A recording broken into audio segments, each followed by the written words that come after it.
Hello दोस्तों, आशा करते हैं आप लोग बहुत अच्छे होंगे। द परफेक्ट स्टडी में आप सभी लोगों का बहुत-बहुत स्वागत है। आज के इस वीडियो में बेहद इंपॉर्टेंट टॉपिक पे हम लोग बात करने जा रहे हैं कि बीएड की कॉपी आपको कैसे लिखनी है, कैसे आपको बीएड के एग्जाम में अपने कॉपी को लिखना है कि आप बेहतर स्कोर कर पाएँ। तो आइए कंप्लीट हम लोग बात करेंगे कि बीएड की कॉपी को लिखते समय आपको कौन-कौन सी गलतियों को नहीं करना है और आपका जो क्वेश्चन पेपर डिवाइड रहता है 3 सेक्शन में, section A, section B, section C, तो आपको तीनों सेक्शन के जो क्वेश्चन रहते हैं उनको कितने पेज कितने लाइनों में लिखना और कैसे लिखना है कंप्लीट हम लोग बात करेंगे। तो पूरी वीडियो को बहुत ध्यान से देखिएगा। चाहे आप बीएड फर्स्ट सेमेस्टर में हो, चाहे आप सेकंड सेमेस्टर, थर्ड सेमेस्टर या फिर आप फोर्थ सेमेस्टर में हो, सबके लिए वीडियो इंपॉर्टेंट है। तो पूरी वीडियो को अपने कीमती समय में से समय निकाल के पूरा कंप्लीट देखिएगा ताकि आपके अंदर एक अंडरस्टैंडिंग डेवलप हो जाए और आप अपने बीएड के एग्जाम में अच्छा प्रदर्शन करें। ठीक है, उसके बाद पूरी वीडियो को देखने के बाद जाके जितनी हम क्लास कवर कराए हैं सारी क्लास को अपनी यूनिवर्सिटी के अकॉर्डिंग देख लीजिएगा। ठीक है, आइए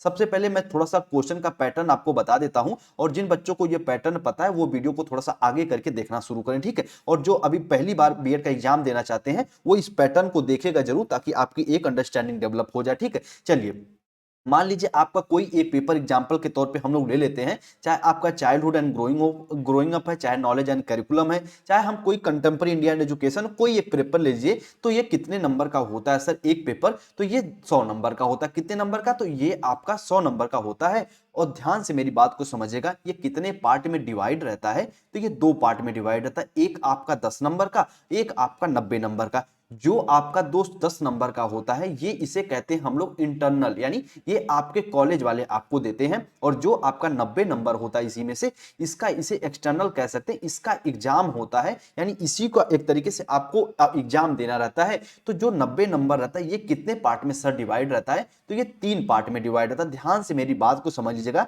ताकि आपको थोड़ा समझने में आसानी हो। तो ये 3 पार्ट में डिवाइड रहता है, सेक्शन ए में, सेक्शन बी में और सेक्शन सी में। ध्यान से मेरी बात को समझिएगा। सेक्शन ए में सर कितने क्वेश्चन होते हैं? तो क्वेश्चन तो एक होता है। ठीक है, एक एक क्वेश्चन तो एक होता है, लेकिन इसमें लगभग जो इसके पार्ट होते हैं वे 10 क्वेश्चन हो जाते हैं। और जो आपका सेक्शन बी है इसमें आपके 5 क्वेश्चन होते हैं और जो सेक्शन सी है इसमें तो होते 5 क्वेश्चन है, लेकिन आपको करने कितने रहते हैं? तो आपको इसमें से दोस्त करने रहते हैं सिर्फ 2 क्वेश्चन करने रहते हैं। ठीक है, अब बात आ जाती है कि सर जो हमारा ये क्वेश्चन है ये कितने कितने नंबर का होता है? तो जो आपका सेक्शन ए है ये एक तरीके से प्रत्येक क्वेश्चन 2 नंबर का, जो सेक्शन बी है इसका प्रत्येक क्वेश्चन जो है 8 नंबर का, और जो सेक्शन सी है इसका प्रत्येक क्वेश्चन जो दोस्त है वे 15 नंबर का होता है। जब सबको आप ऐड करोगे तो ध्यान से मेरी बात को समझिएगा, ये हो गया आपका 20 नंबर का, ये हो गया आपका 40 नंबर का और ये हो गया आपका 30 नंबर का। जब आप इन सबको ऐड करोगे तो यहां हो गया 40, 30, 70 और ये 20, यानी ये एक तरीके से 90 नंबर हो गया। तो इस प्रकार से आपके क्वेश्चन पेपर का ये पैटर्न रहता है, इसको अपने दिमाग में दोस्त बना लीजिएगा। ठीक है, अब आइए हम लोग समझते हैं आपको बीएड की एग्जाम में आपको कॉपी लिखनी कैसे है। सबसे पहले हम लोग सेक्शन ए की बात करेंगे। ध्यान से मेरी बात को समझिएगा, जिसे हम लोग खंड अ ब स भी कहते हैं। तो सेक्शन ए की या फिर सेक्शन अ की सबसे पहले हम बात करेंगे। और सेक्शन ए के प्रत्येक क्वेश्चन को आपको कितने शब्दों में लिखना रहता है? तो 50 शब्दों में। कितने दोस्त?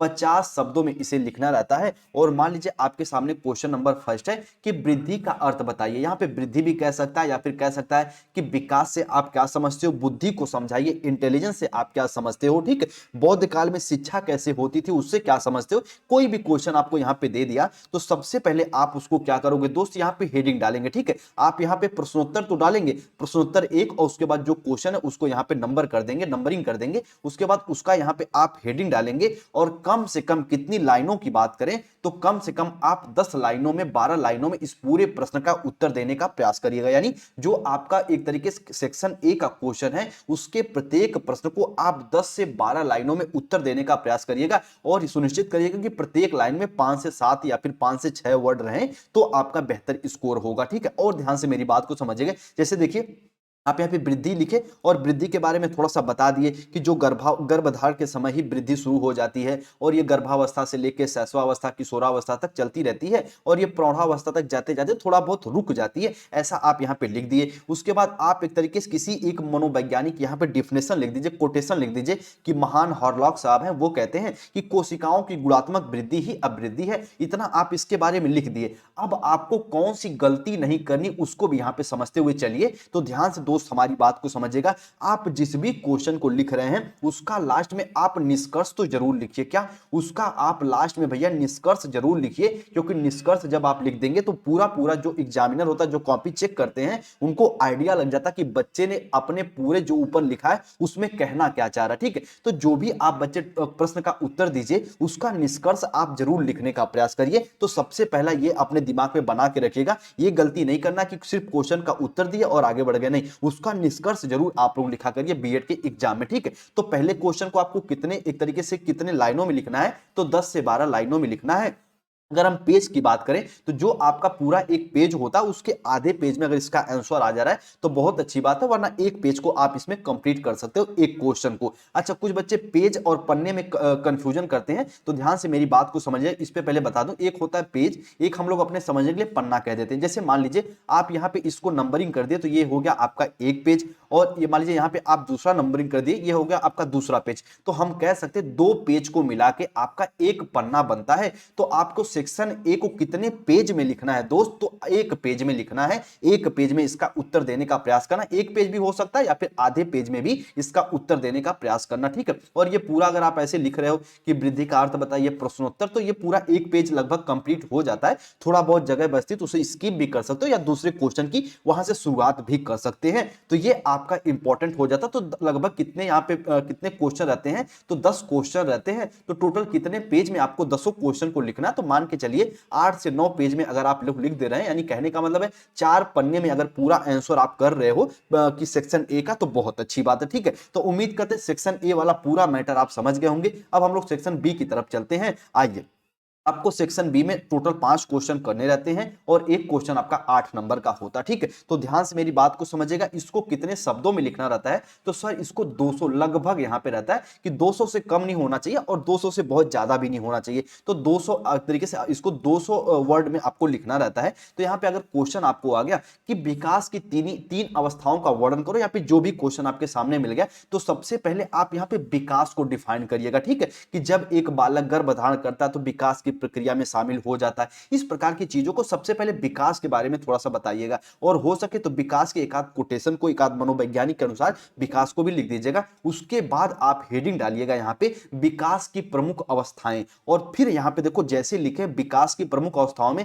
शैशवावस्था, बाल्यावस्था, किशोरावस्था। ठीक, अब उसके बाद आप एक एक अवस्था को उठाइएगा, फिर उसके बारे में उसकी एज, उसकी अवधि, उसकी काल, उसकी विशेषता, उसमें शिक्षा का स्वरूप को थोड़ा थोड़ा मेंशन करते हुए आप आगे बढ़िएगा। फिर बाल्यावस्था, किशोरावस्था, इस हिसाब से आप चीजों को बताएंगे तो बेहतर आप कॉपी आपकी मानी जाएगी। ठीक है, चलिए अब बात आ जाती है सर इसे हम कितने पेज में लिखें, तो देखिए 200, अगर इसे आपको 200 वर्ड में लिखना है तो ऐसा मान के चलते हैं कि एक जो पेज होता है उस पे लगभग 80 से 90 वर्ड या फिर 100 वर्ड हो जाता है। तो ऐसा हम लोग मान के चलते हैं। ठीक है, तो एक पेज पे 80, तो यानी कहने का मतलब एक पन्ना और एक पन्ना, और यानी 2 पन्ने में आपको पूरा आंसर करना। 2 पन्ना कहने का मतलब 4 पेज में आपको इसका उत्तर करना। क्या, तो 4 पेज में आपको एक प्रश्न का उत्तर करना, इसे हम कह सकते हैं। ठीक है, पहला क्या था, तो हम उसको 8 से 9 पेज कह रहे थे। इसमें एक प्रश्न को आपको 4 पेज में उत्तर देना है। 4 पेज से कम भी हो सकता है, 3 पेज भी हो सकता है, तब भी उत्तर आपका बढ़िया माना जाएगा। ठीक है, चलिए अब उम्मीद करते हैं दोस्तों आप सेक्शन बी को भी समझ गए होंगे।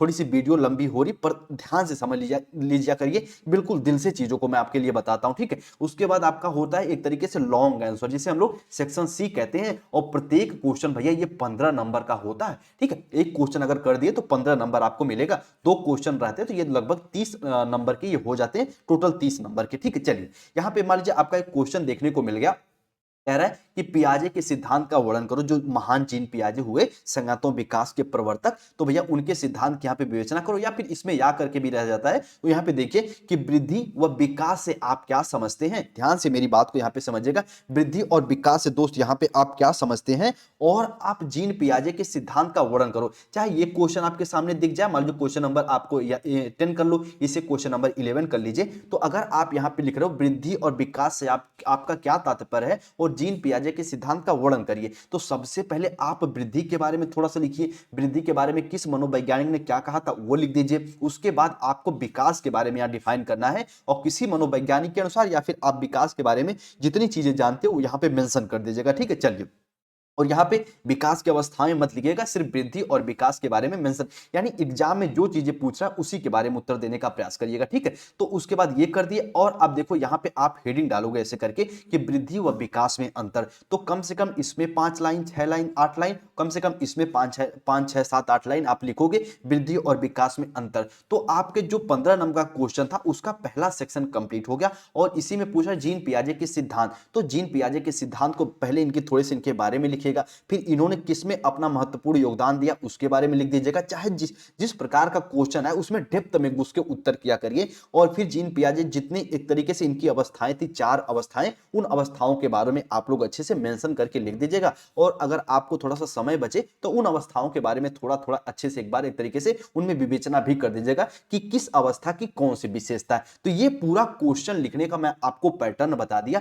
और अब बात आ जाती है सर इसे हम कितने पेज में लिखें, तो भैया इसको आपको 500 वर्ड में लिखना रहता है। तो ध्यान से मेरी बात को समझिएगा, एक पेज में आप कितने वर्ड को लिख रहे हो, तो लगभग मान के चल रहे हैं 100, तो 2 पेज में 200 हो गया, 3 में 300 हो गया, और 4 पेज में 400, एक तरीके से कह सकते हैं 5 पेज आपको लगना चाहिए इसके लिए, 5 पेज, या फिर आप कह सकते हो कि 4 से थोड़ा सा ज्यादा भी हो जाए तो चलेगा। तो 4 से 5, 6 पेज तक अगर आप जा रहे हो तब भी बहुत अच्छी बात है। तो इस प्रकार से अपने उत्तर लिखने का प्रयास करेंगे तो 500 वर्ड से ज्यादा भी बहुत ज्यादा ना हो और ना ही 500 वर्ड से कम हो, इस प्रकार से सुनिश्चित किया करिए, ठीक है। और अब आप बात यहाँ पे दोस्त हम ये कर लेते हैं कि अब तीनों सेक्शन की हम लोग बात कर लिए कि कैसे कैसे आपको उत्तर लिखना है। तो अब थोड़ा सा हम लोग बात करें आपको कॉपी लिखते समय कौन कौन सी गलतियों को यहाँ पे नहीं करना। देखो यहाँ पे जीन पियाजे के बारे में थोड़ा सा जानकारी दे दीजिए, उनके सिद्धांत के बारे में, उसके बाद जो ने 4 अवस्थाओं को दिया था उन अवस्थाओं के बारे में बता दीजिए, चाहे आपका संवेदी पेशी हो गया, उसके बाद हम कैसे पूर्व संक्रियात्मक, संक्रियात्मक, औपचारिक, तो चारों अवस्थाओं के बारे में उनके थोड़ा थोड़ा मेंशन कर दीजिएगा, ये आपका इंपॉर्टेंट हो जाता है। तो इस प्रकार से उत्तर करिएगा, ठीक है। अब बात आती है सर आपने तो बता दिया कैसे कैसे हमें करना है, कौन सी गलती आपको दोस्त नहीं करना है, बस वो समझ लीजिए। जैसे हम कह रहे हैं कि अगर मान लीजिए वो वृद्धि के बारे में पूछ रहा है और वृद्धि के बारे में आपको बहुत ज्यादा नहीं पता है, तो ऐसा नहीं कि आप यहां से कुछ उठाए कुछ वहां से उठाए, तरह तरह की चीजों में उसमें छाप दिए, नहीं। अगर आपको कॉन्सेप्ट क्लियर है तब तो आप अपने लाइनों को बढ़ाइए, यदि कॉन्सेप्ट क्लियर नहीं है तो जितना आ रहा है बच्चे उतने ही लिखने का प्रयास किया करिए, क्योंकि ये बीएड है।